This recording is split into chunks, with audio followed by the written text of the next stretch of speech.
So I'm really excited that she stayed for an extra one. I'll be perfectly honest, I was super jealous of the speakers yesterday.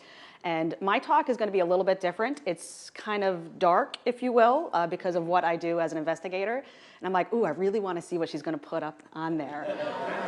So, no, yeah, I know. So my humor is dark mode, if you will. Had to throw that one out there. So I am Sarah Edwards. This is launching Apollo, creating a simple tool for advanced forensic analysis.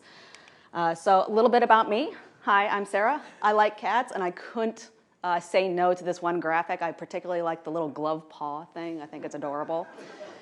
But a little bit about me. I've been an investigator for about 16, 17 years. And when I'm talking about investigating, I'm not talking about things like forensic investigating specifically, like blood splatter or poking dead bodies or doing anything like that. I'm definitely a digital forensic investigator. I've worked everything from computers, Windows, Macs, Linux, doesn't matter. I'm primarily doing mobile stuff now, including those silly Androids that some folks tend to use. But I do tend to focus on the Mac products. It's something that I've been doing. It's been my niche for many, many, many years. I love Apple products, even though sometimes they make me want to drink a little bit heavier sometimes because of what they do. I do have a day job. I can't talk much about said day job. I'm a government contractor for US government. I do mobile research and development. Okay, moving on. In my second basically full-time job, what I go and travel for, what I'm known for, where I get to travel the world is my SANS stuff. So I work for SANS Institute. I'm an independent contractor for them.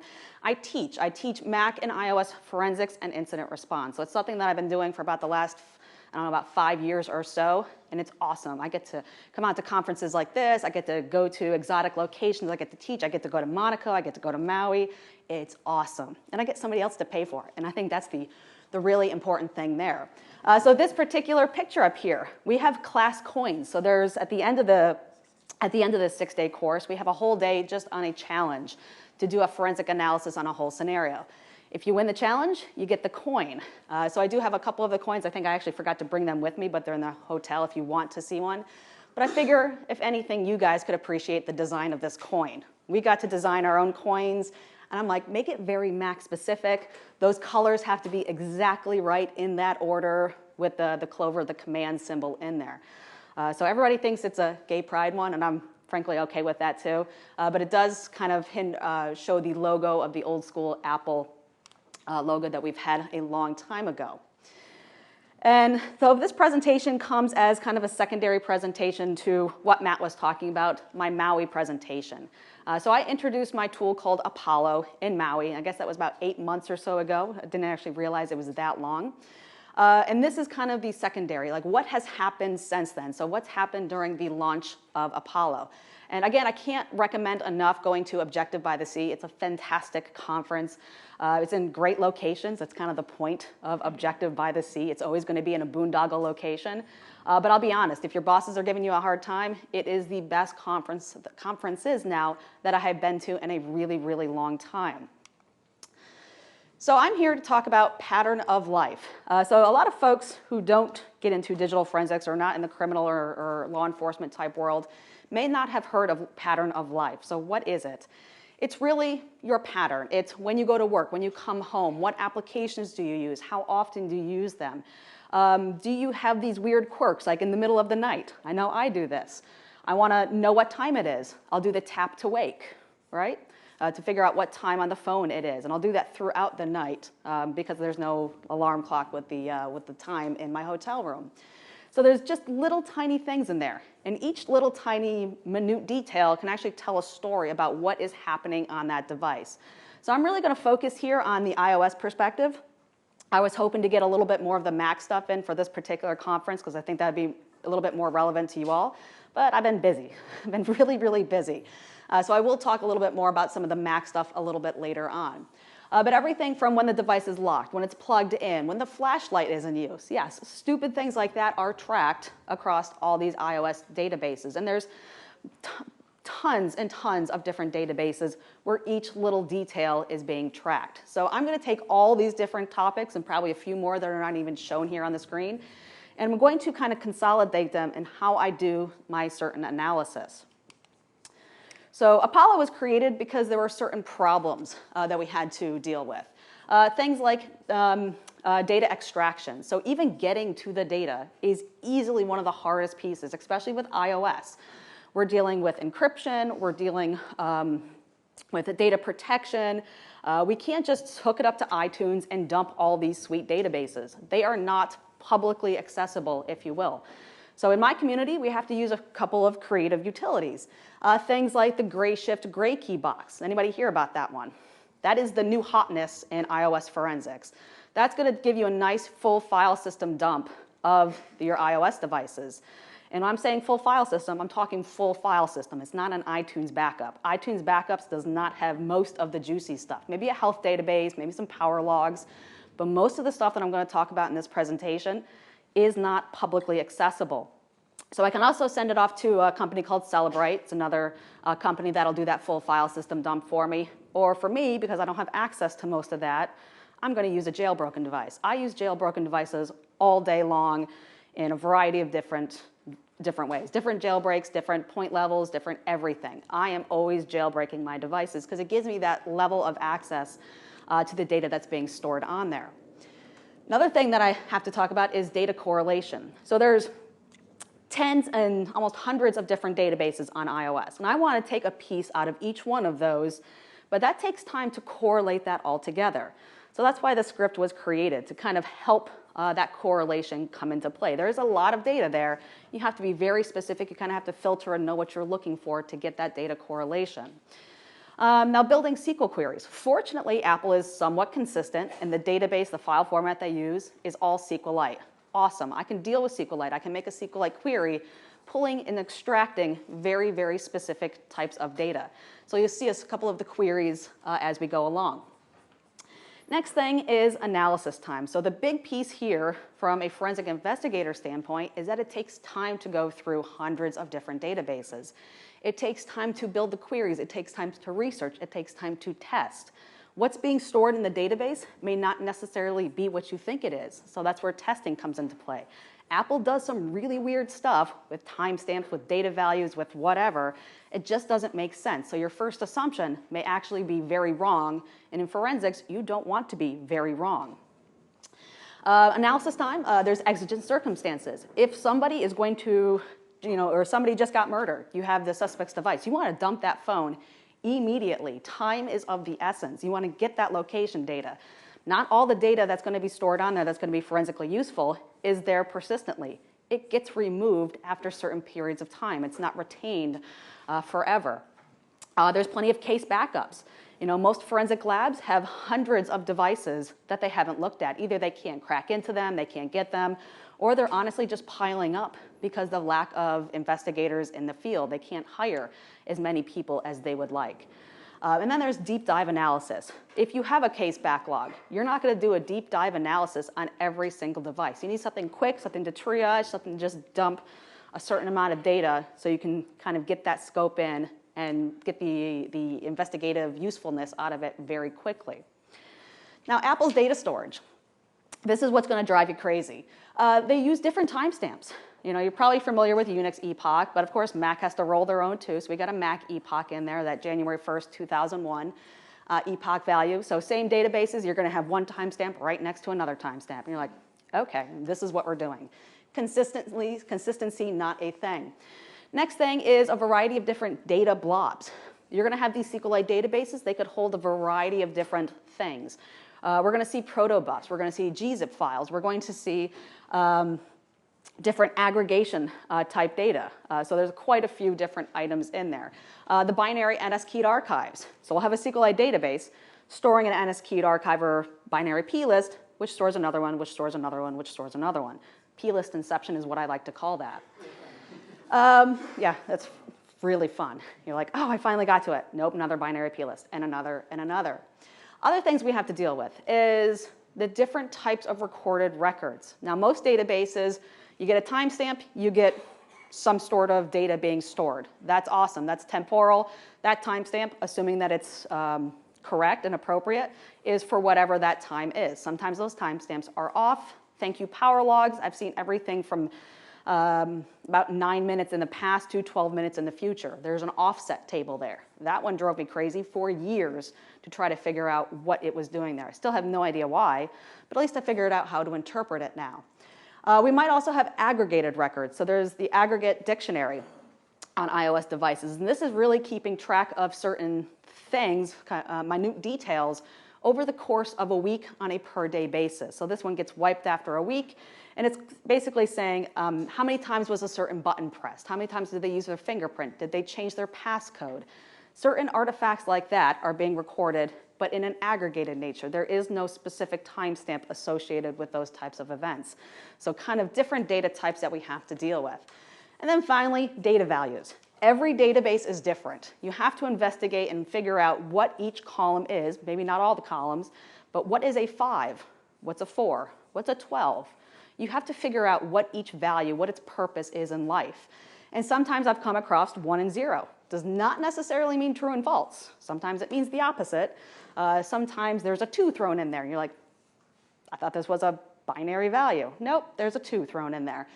So Apple does some weird stuff with a lot of the flags within different databases, and testing and kind of aggregating and playing around with that data takes forever. And I am lucky that I have a lot of research time to do that, and I've been able to throw that out publicly so other investigators who don't have that time, who have a big backlog, can actually use that for their analysis. All right, so the solution is my Apollo tool. So Apple Pattern of Life Lazy Outputter.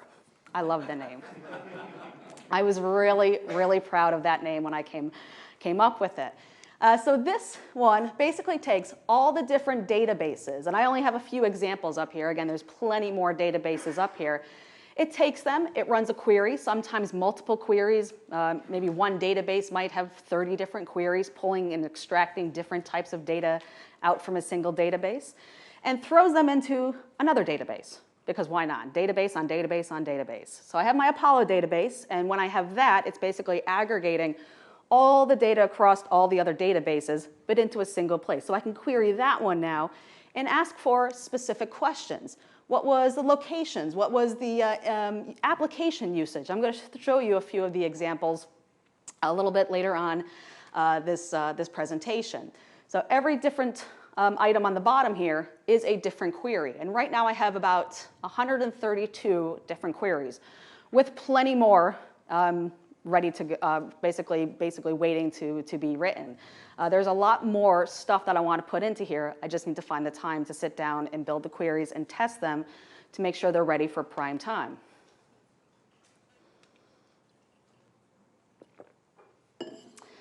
All right, so why did I create Apollo? There's a lot of problems. There's a lot of data to sift through. I also created Apollo to be easy to use for the end analyst. So forensic investigators, they're not programmers. They just want to run a script. Even sometimes getting them to run a Python script can be quite difficult. A lot of the forensic examiners like point-and-click forensic suites. Not this one. I do a lot of stuff on the command line. It just makes things a lot easier. So I wanted to make the bar pretty low. I wanted to have it so anybody could write a SQL query.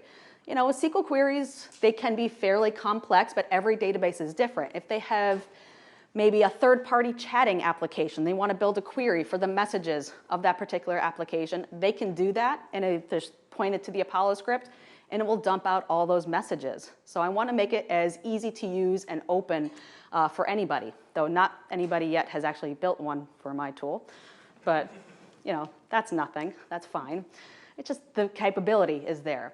So it's also for quick correlation. It is not pretty output. You're gonna see a lot of the output, and you're gonna be like, what in the heck is going on?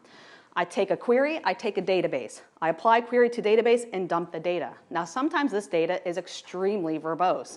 So I'm gonna kind of cut out little different pieces that are actually useful to you just here in the presentation. But there's a lot more data on some of these records that I just am not capable of showing it to you in a presentation format within screenshots. But please feel free to ping me the rest of the afternoon. I should be here, unless I go watch whales or something. And I'd love to show you what the Apollo database really looks like, the amount of data that can be pulled from these devices. So I also have these queries here, these modules. And I want them to be easy to update. So database schemas change over time, sometimes by point release. Table names change, column names change, timestamps sometimes change, the granularity of them change as well, so you need to update and edit your SQL query. And I've been having modules where I can have multiple versions of a query for multiple versions of the platform. And then there's also just SQLite sharing. I have all these queries and modules where you don't have to use Apollo. You can just copy and paste the query into the database and all is good. So you don't have to use the whole framework, but it's a nice way of throwing out these different queries to public use. Now, a module looks something like this. Now, this is a somewhat complicated module. So right at the top here has a little bit of metadata information that I created it, what it's used for. The database metadata, this one is for the current PowerLog PL/SQL.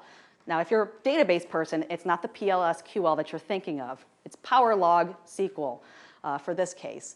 So PowerLog is known to use weird timestamps. These are the ones that have an offset.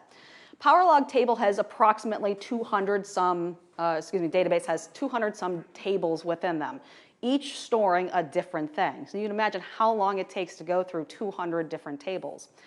This one is extracting information specifically from PL audio agent event forward now playing. Sometimes the table names are not exactly the best, but you kind of have to go in there, figure out what is this being used for. I see some interesting strings, I see some data blobs that are of interest. What is it being used for? So PowerLog uses those weird timestamps that might have an offset, either in the past or in the future. So I have to do this weird kind of subquery thing, because I'm also extracting PL storage operator event forward time offset. So there's two tables that I have to correlate. So there's the offset table and all the entries associated with this now playing table. So I'm doing, 3 different selects to get this data into the right format to be presented into Apollo. This one is overly complicated. There's some other ones where it's literally a select 3 different columns from the table, and that's it. That's all you need. Things like messages or even Safari database type stuff, those are a little bit less complicated, but I want to just throw this one up there because it looks super impressive. It also took me forever to figure out how to show this type of data. So at this point, I already have 132 of these created, and there's going to be certainly more in the future. There's also going to be Mac-specific ones as well. So I do have platforms built into the Apollo script. Right now, it's mostly iOS, but I should have some more Mac stuff later on. Now, technically, SQLite is just SQLite. It doesn't have to be Apple-only stuff. I do a lot of Android stuff. A lot of Android applications will store their data in SQLite databases. I'm sure Windows might as well. I don't know. I don't touch it. I try to avoid it like the plague. But it's multi-platform. As long as it's a SQLite database and you can create a query for it, it'll work just fine. Now, as far as the usage goes, usage has changed since I've last kind of introduced it. It's a Python script, has an output, either CSV or SQLite. I like SQLite database because I can do queries. I'm pretty good with SQLite queries, so it's easier for me. But I've had a lot of requests to just dump it into a CSV so they can import it into another type of analysis system. Next thing is platform, so iOS or Mac.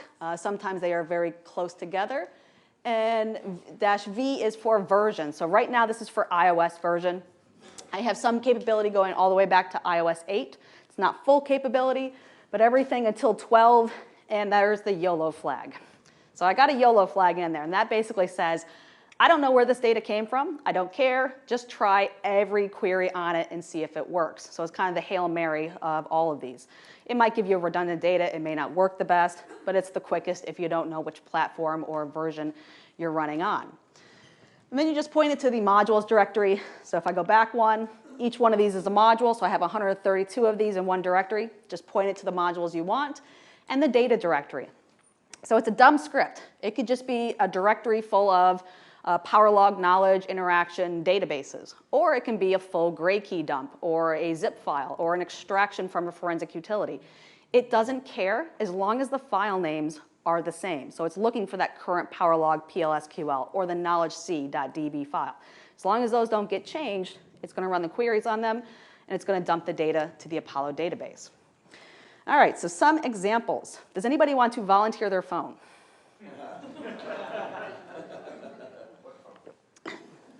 so much laughter. So I'm going to say that's a no. Okay. God, that would be fun. No, I'm not actually asking for a volunteer. It would take too long to actually do that. But I do appreciate it. I really do appreciate it.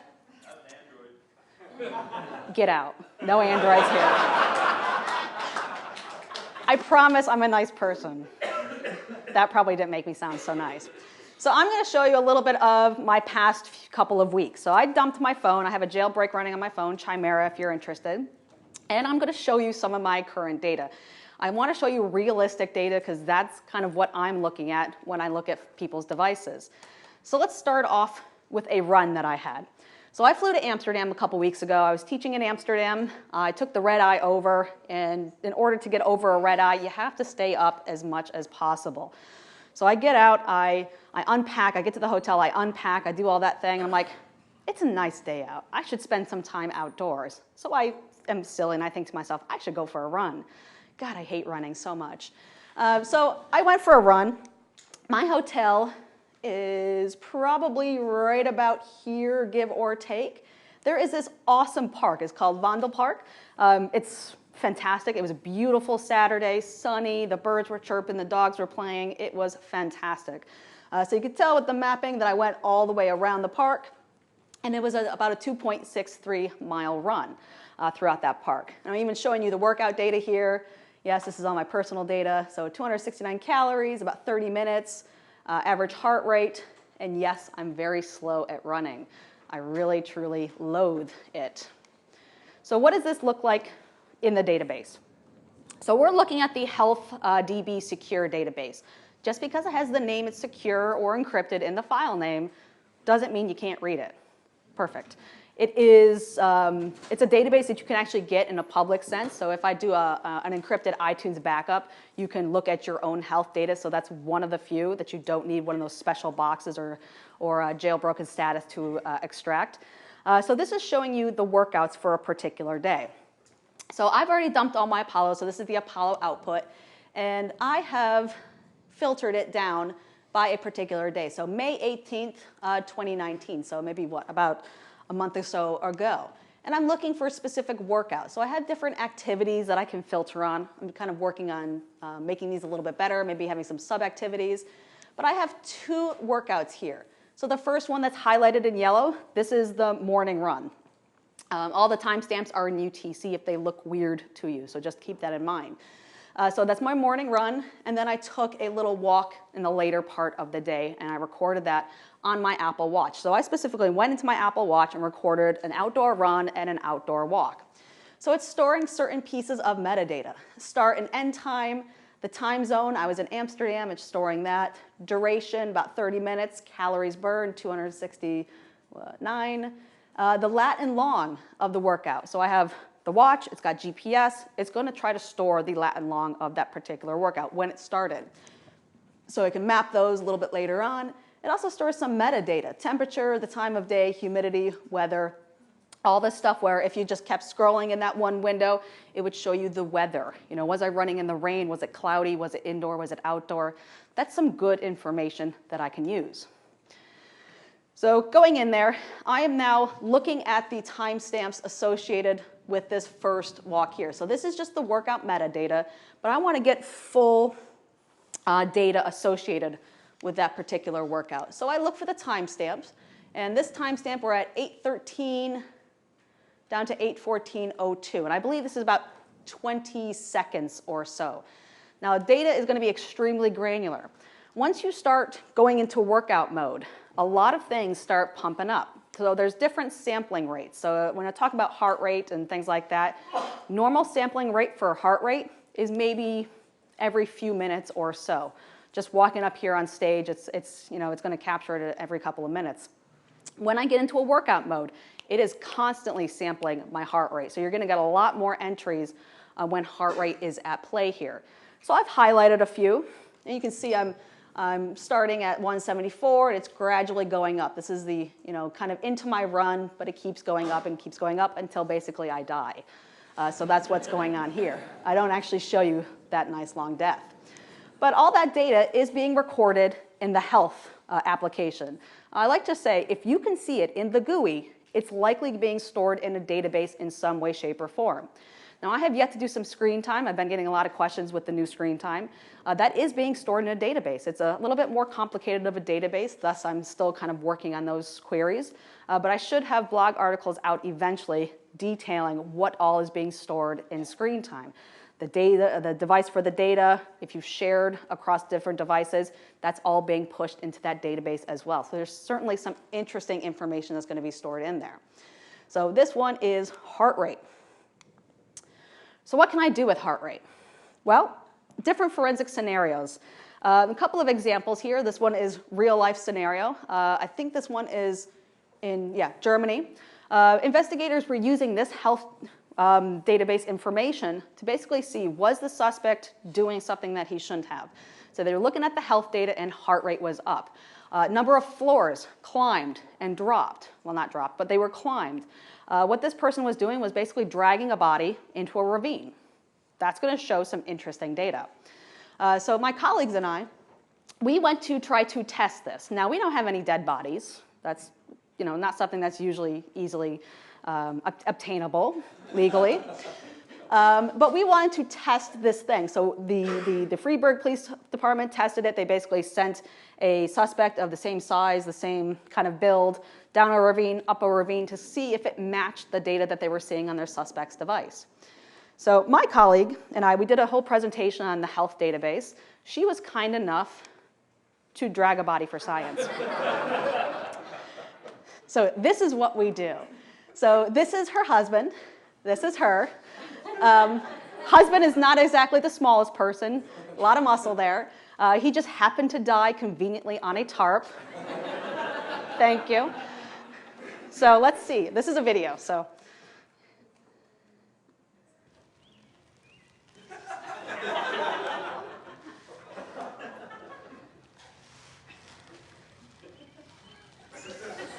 It's not easy. He plays a fantastic dead guy. To be fair, he was a Virginia State Trooper, so he's probably seen a few.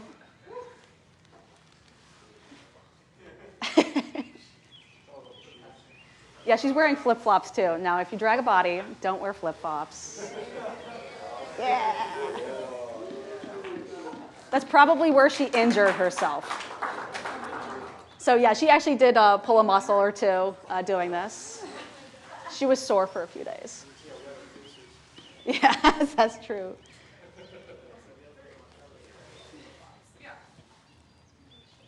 Just a couple more seconds. That's probably good on the video now. Okay. So this is what we do for science. Yeah, that was pretty awesome. So let's see what this looks like. Oops, no, don't want to play it again. So we took her data, we took her heart rate data. So on the left-hand side here, that's heart rate. This is time on the bottom. A little bit difficult to see, but it's over about maybe an hour or so. There are gaps, or there's jumps here that we can see. So this first giant one is when she's actually in the video dragging the body. So her heart rate goes up. You can see that's over across a few minutes. And then it drops. So it drops a little bit here. So maybe that was right after she was dragging the body. Her heart rate was coming down. And then there's a few minutes or so of more rest, like heart rate. And then there's this other jump. What the heck might be going on there? Her kid wanted a ride. She's like, well, Daddy wants a ride. Now I want a ride. So she had to drag her kid around on said tarp around there and elevated her heart rate again. Kid might have to go to therapy for that one. Who knows? But that's a pretty good test of the hypothesis. Absolutely. You can see it bouncing up and down and up and down. Yeah.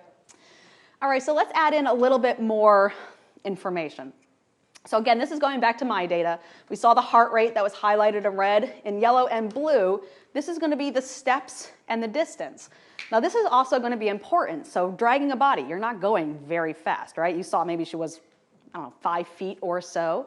If I'm running, I'm obviously going to make a little bit more distance. Even though I'm short and I run very slowly, I'm going to make more distance than her running or dragging that body. So I can look at the steps and distance, and they're usually recorded about the same time. So The one that I can actually reach here, distance in meters, 5 meters, and 6 steps. So you can see kind of how much activity is happening during that particular time period. So if you see a high heart rate, what are they doing? Are they running away from the crime scene? Are they doing something else? Are they, I would potentially say maybe chopping up a body would be a better scenario. I know this was going to be dark, I told you. Instead of dragging a full body, do it in pieces. It's going to make your life a little bit easier. Sorry. I am probably the worst person here, and I don't look like it. So all of this is being recorded in the Health app. You ever go into your Health app and you're like, why is it doing it in such small increments, 6 steps, 8 steps, things like that? It's because that's how it's being stored in the database. If I click through one of these, I can see where it came from. It either comes from the watch or it comes from the phone. And yes, I can kind of extract that from the data itself too. So you have provenances of where that data came from. Now, this is not the data that was just presented to you. This is an older sample where I mapped steps and distance. Well, this was pretty much distance here. So this is over the course of, April 1st to April 30th. So about a month's worth of data. Where it is orange is the weekends.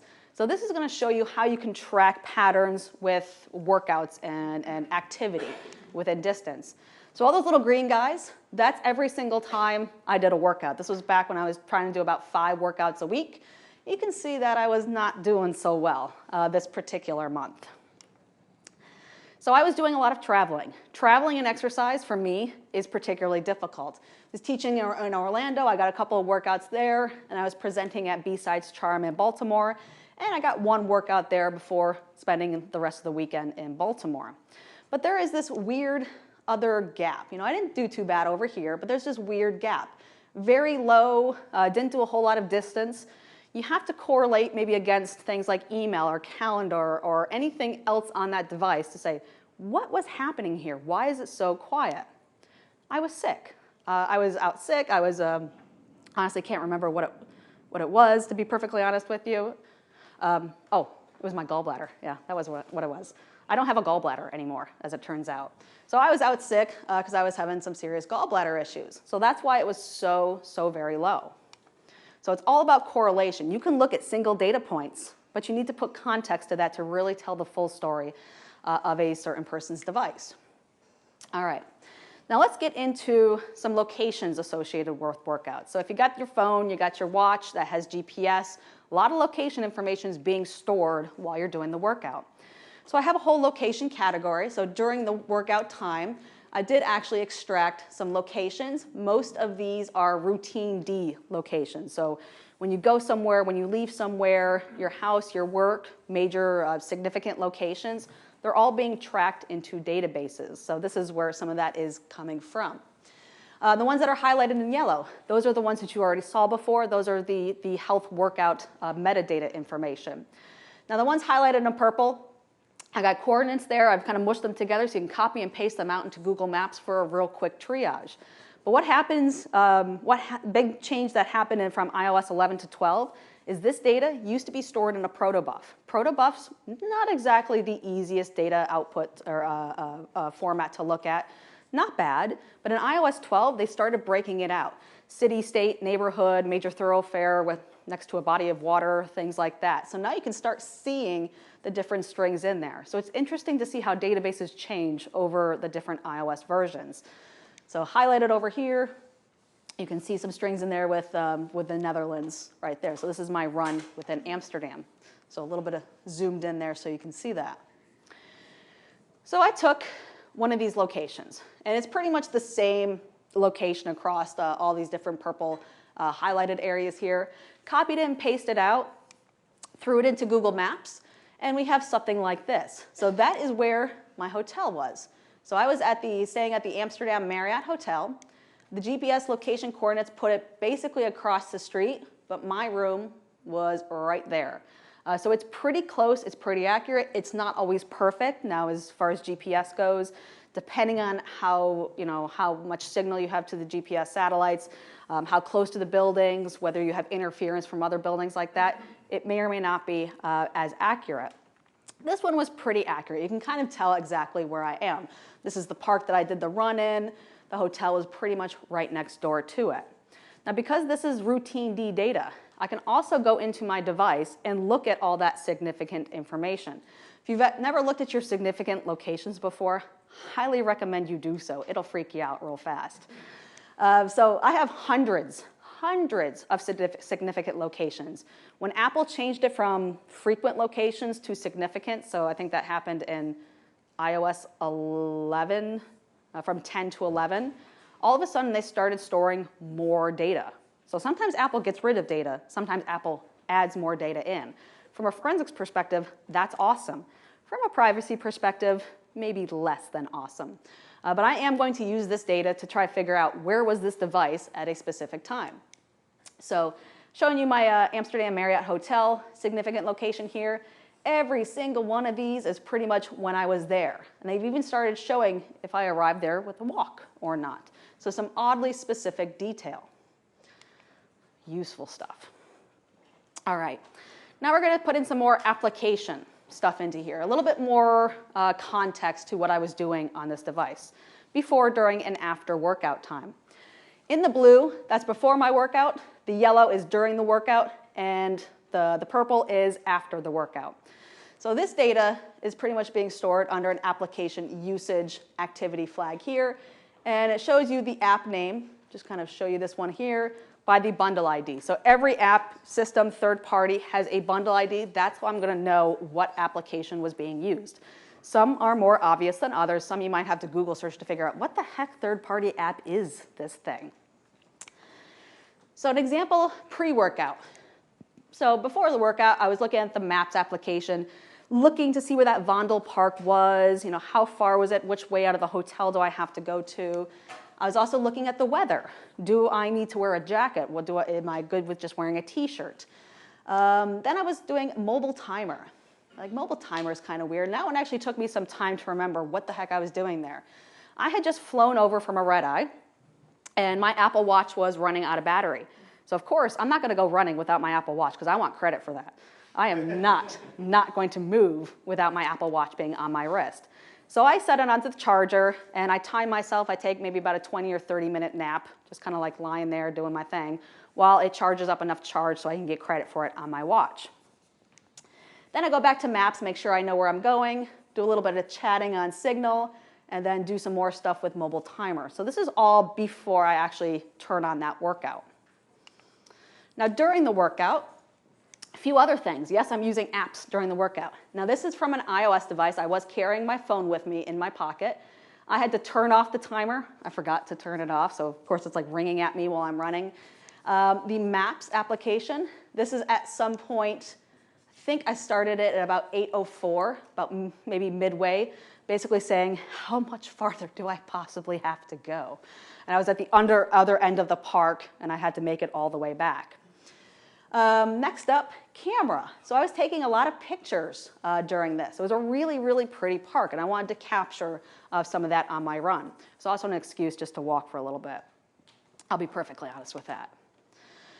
So a couple of examples.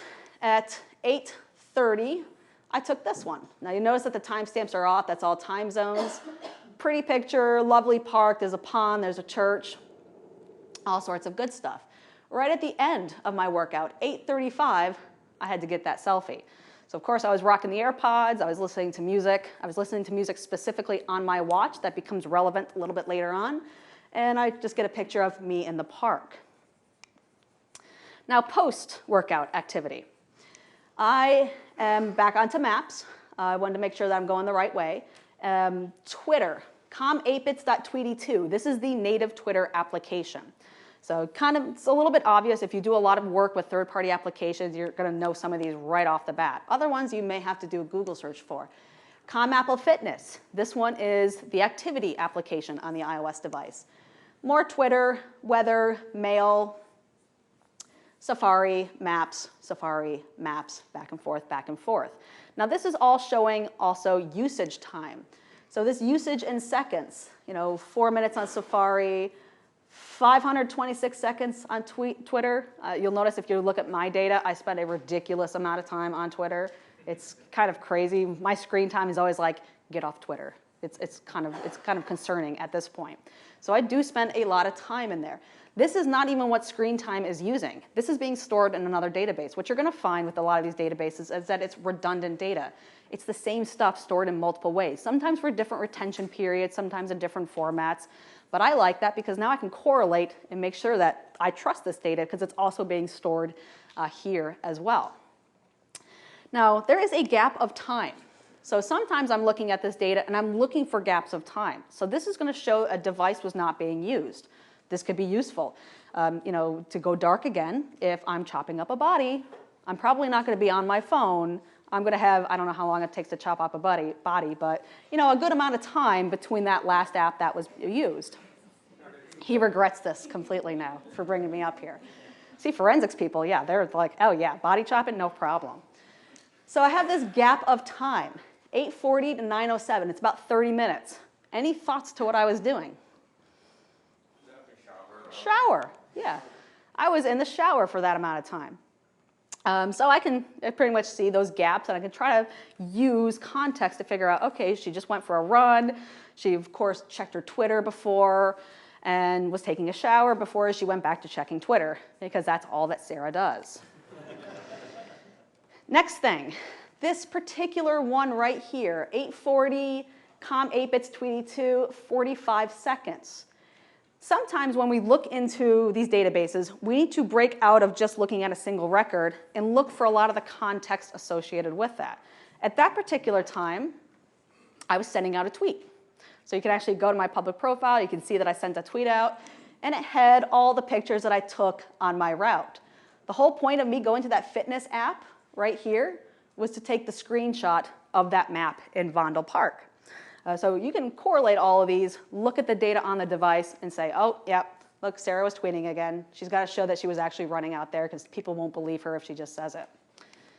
All right, so a little bit more context. So there's also things like intents and activities. And these are mostly coming from the Knowledge Sea database. So a lot of the app usage and a lot of this stuff comes from a particular database that stores all of your app usage for about 4 weeks. Do you remember 4 weeks ago what app you were using at 11 o'clock? Nope, I do, but you don't, because it's all being stored in a database. And this is the same, not on just iOS, but also macOS has a really great Knowledge Sea database as well. Super useful from an investigative standpoint. So I've added a little bit more context to this. So there is that Twitter, that 45 seconds.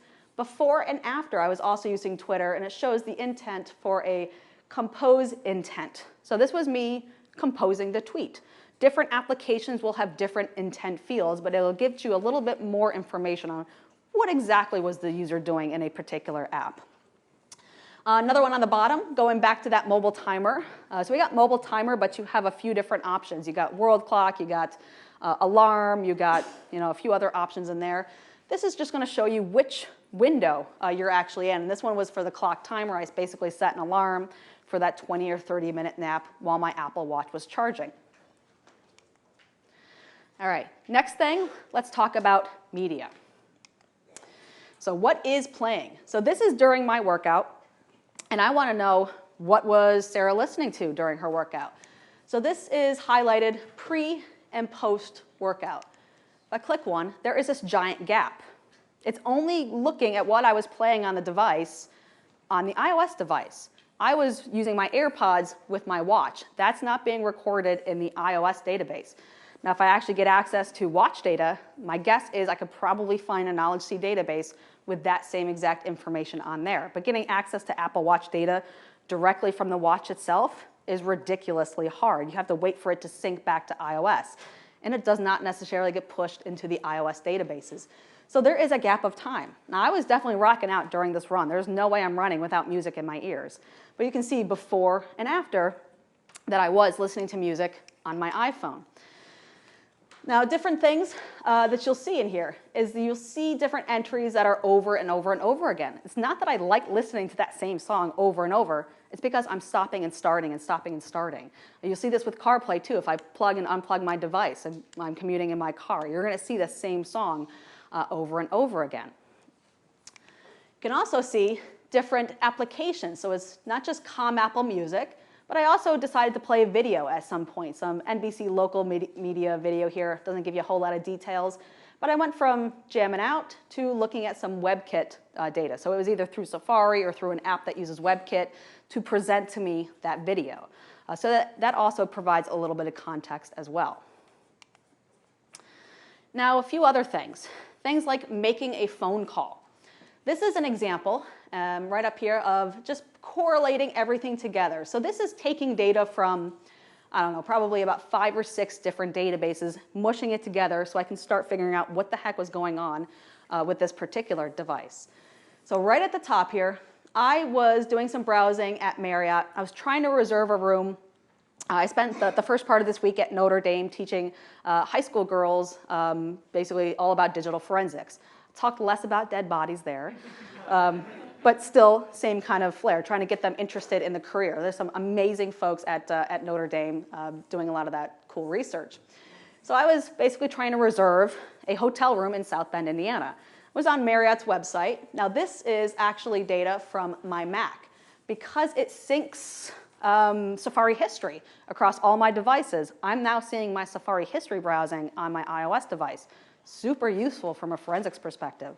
So I'm on my laptop, and I cannot reserve this freaking room. Once I start reserving it, it gets grayed out. So, okay, fine. I have to stay here. I actually have to make a call and talk to somebody. I don't like talking to people. But, all right, so I make a call.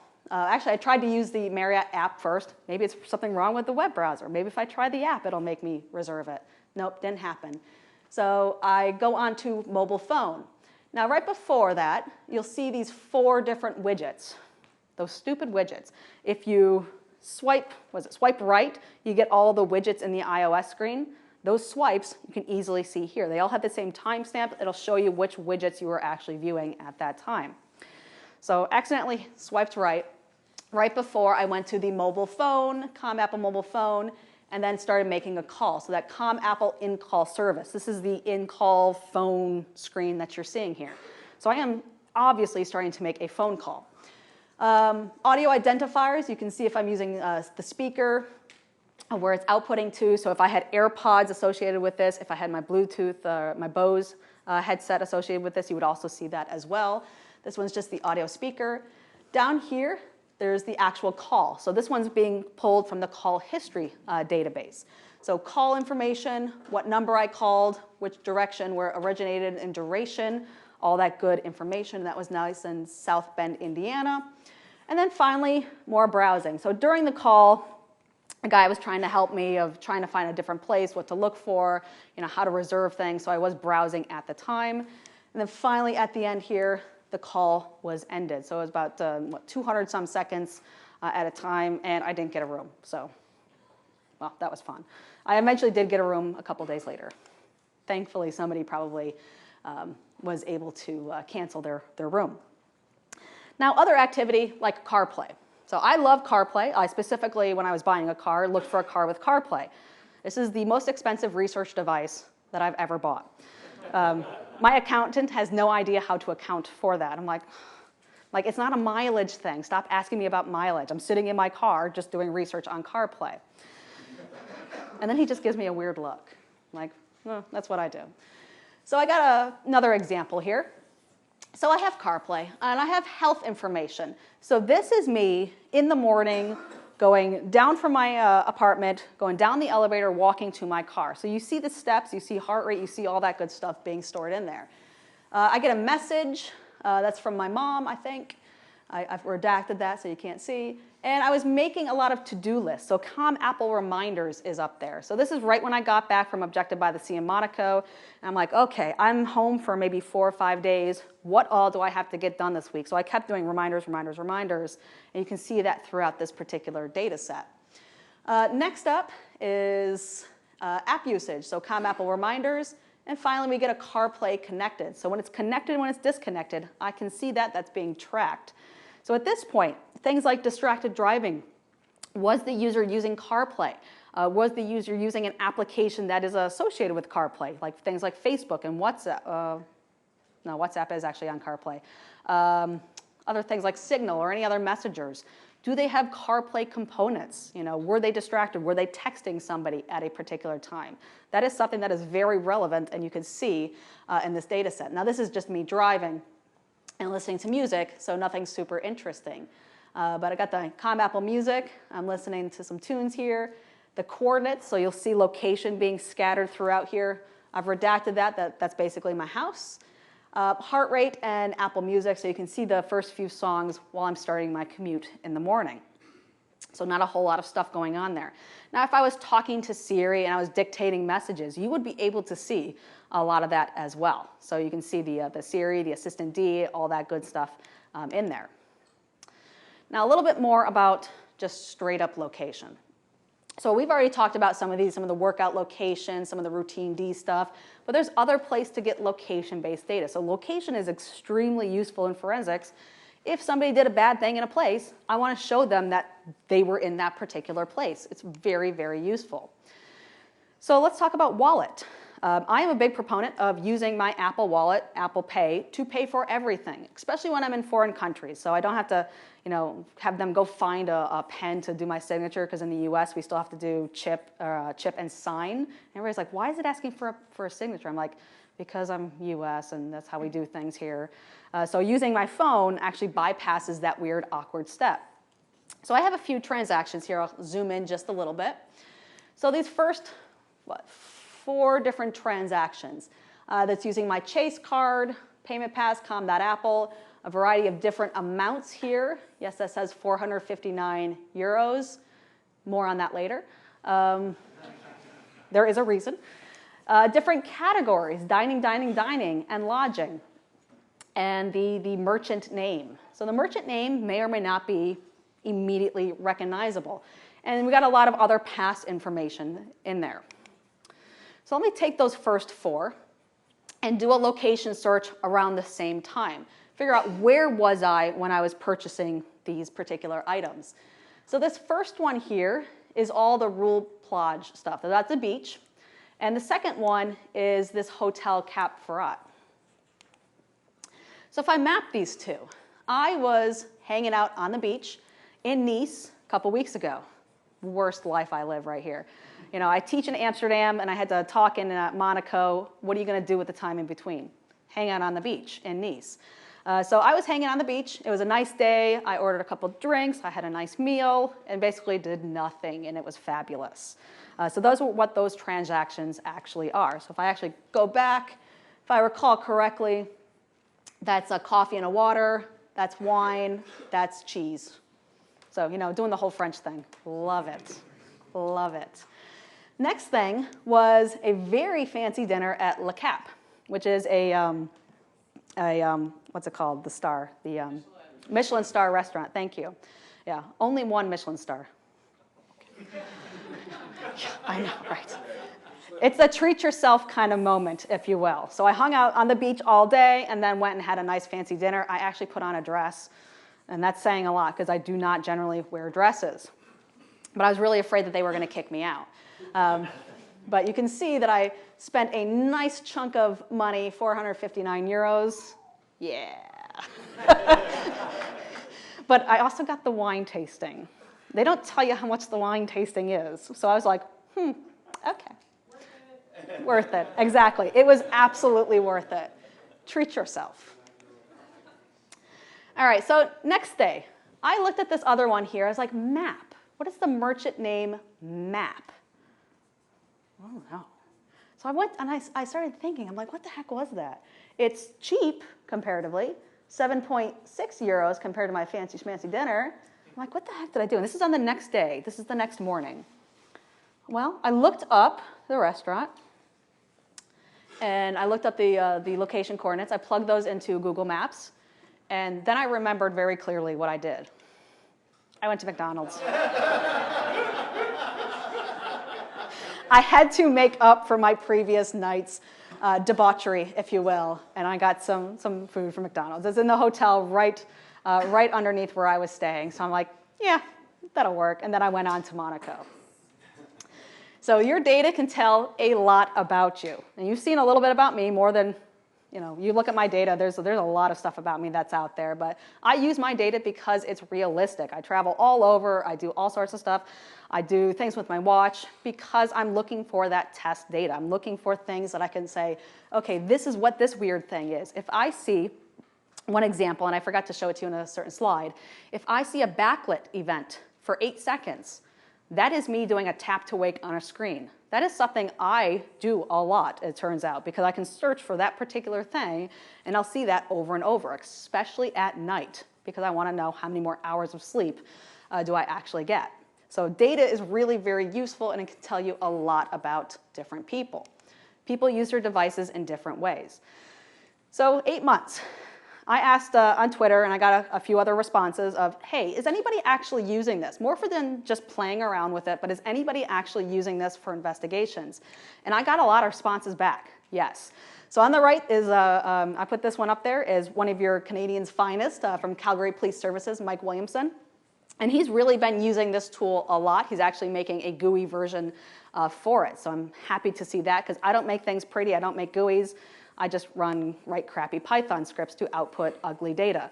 So there's other commercial tools, there's other open source tools that are taking this to make it a little bit more presentable to some folks.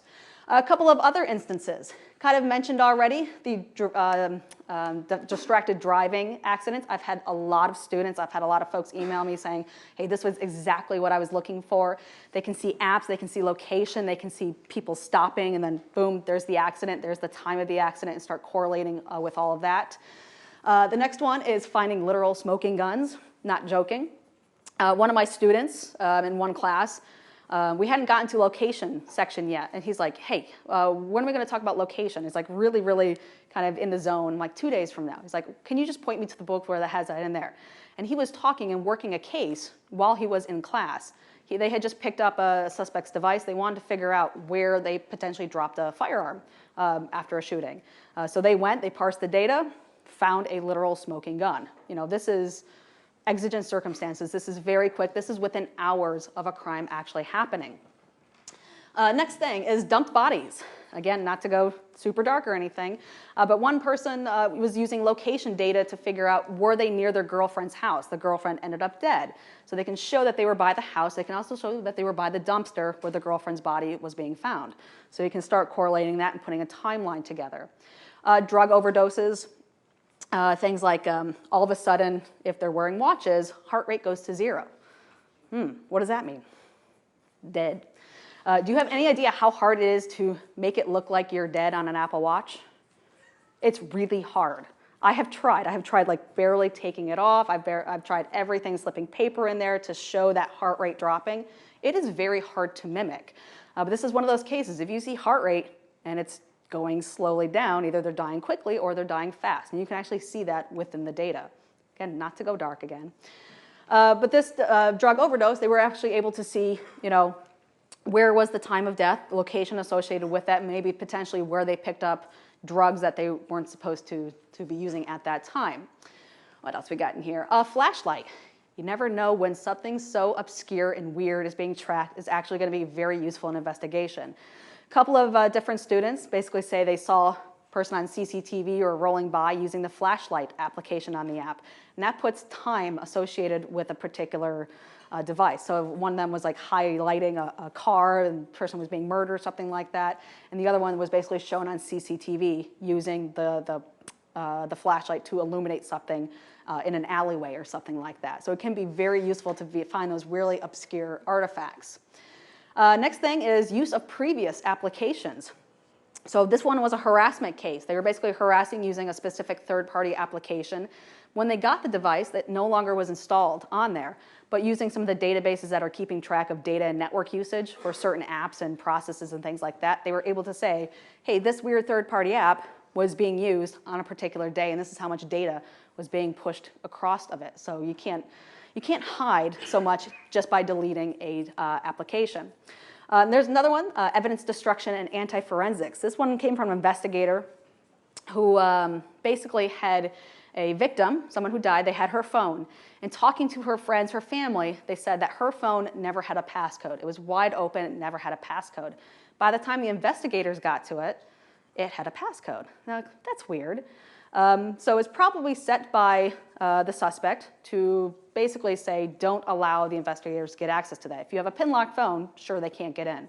Not completely true in many cases. But they also destroyed evidence. They were deleting text messages. They were basically saying, I don't know this person. They were removing all evidence of that relationship before they set the PIN code on there. So you're able to see a lot of different details by looking at this data. Then again, there's also some forensics courses. I just came back from Notre Dame. They said they did I think a full day or a half day on my Apollo stuff. And I was like, are you serious? You did a whole course on like the state and local examiners in the local area. I'm like, that's awesome. That's great. There's other courses that are just using this for open source. So you don't need the super expensive forensic suites to do this analysis. You can use the free stuff. And to be perfectly honest, most of those forensic suites don't actually gather most of this data. It might have a few pieces here and there, but honestly, this is better than most of those. But fortunately, a lot of those that I'm friends with have already been implementing some of that capability into their own products, which I think is awesome. I want forensic investigators to get access to that data. I put a lot of work into these queries, and I just want to make them as accessible as possible. All right, well, that is my talk. There's my kitty again. This is my contact information. I am pretty accessible on Twitter. You could email me if you can find my email. Don't bother.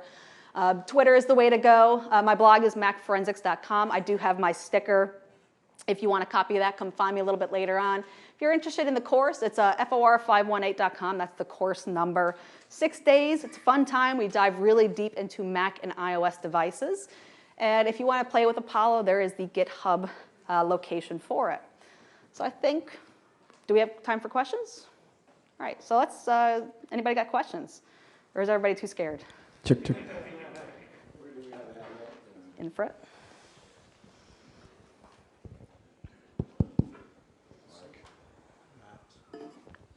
Thanks so much, Sarah. That was awesome.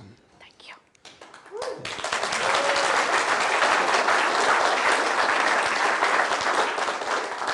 And thank you for confirming the privacy invasion is alive and well. It's really hard to get to the data, but not impossible. So do you think that those things that you pointed out initially, like the variations in the binary values, are there to obfuscate things? Or is this more a reflection of one hand not doing what the other is doing? I think it's just random developers throwing in different values. I really do think it's not trying to obscure anything. It's just how databases work. Databases created for one app is not going to be anywhere near the same as another app. Once you start looking at different databases, they're all just so different, like ridiculously different. There is almost no consistency in any of the tables or anything like that. The keys, anything is different. So knowing that we'll have to remove all electronic devices for our next criminal endeavors, what, if anything, is the device tracking when it's off? When it's off, I've not specifically looked for that, but I've heard stories that it is tracking some stuff a little bit while it's off. Things like, I think like location and some other stuff might be being tracked while it's off. That is for future research that I would really like to do. Thank you so much, sir. Mm-hmm. Anyone else?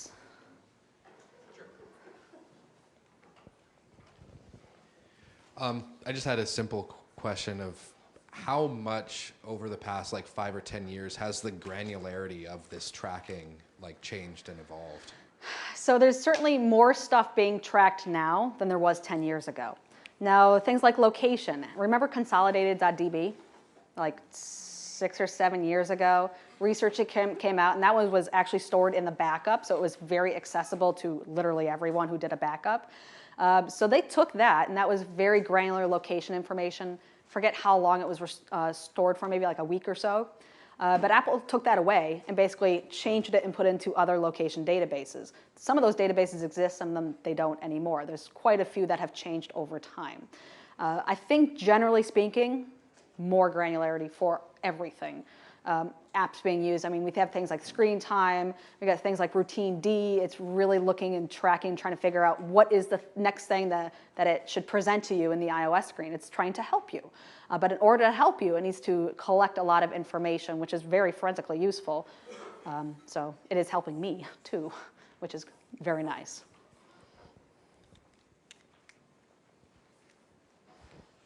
Are you able to obtain the data outside of gray box dumps or jailbreaking? Celebrate. Yeah.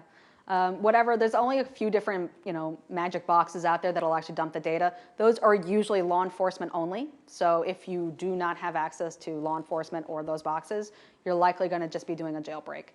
That or you're just going to have, your own exploits trying to get the data and whatever. It's very much the same stuff that you do with a jailbreak. You just got to be creative. It's not very publicly accessible, not to the everyday person. I suspect I know the answer to this, but has Apple as a company been at all helpful to any of the research you're doing? I understand if they want to protect their product, but there's like, well, now that you've gotten to those databases, is there any insight they can offer you? Like, well, now that you've gotten there, I can at least help you with this one piece or another. No. I figured as much. Let's just say I've helped more Apple employees than they've helped me. Also, so there's investigators like me there, and I've already helped them do their own analysis. And thank you for the work that you do. Appreciate that a lot.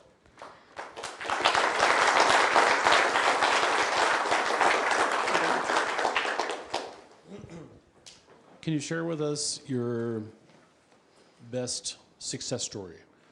You saved a kid, you caught the bad guy, something like that. Those are my best success story. I can't tell you what I do at a day job, but I can tell what other people do at their day jobs.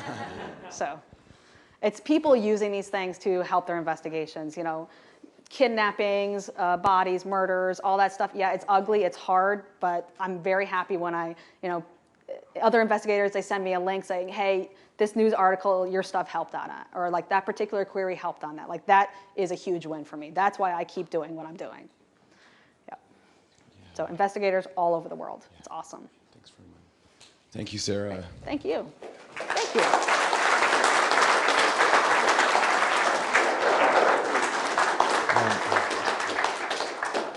Is there a dead body? Is there a dead body? A huge thanks to Ashton because she got her arm twisted a little bit and she has drawn an amazing, amazing